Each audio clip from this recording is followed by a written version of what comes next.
Sa isang umagang biyahe mula General Trias patungong Tansa, Cavite, nadaanan ko ang isang makipot na tulay kung saan bumungad ang isang kahanga-hangang tanawin. Isang malawak na ilog na papaligiran ng matatayog na puno ang dumadaloy sa mga luntiang sakahan, katabi ang mga mataas na antas na mga baryo. Pagdating ko sa gitna ng tulay, nadiskubre ko ang isang sinaunang water bridge na patuloy na naglilingkod sa dalawang bayan.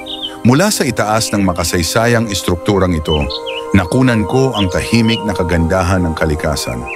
Isang sandaling tunay na sumasalamin sa pagkakaisa ng lupa at kasaysayan nito.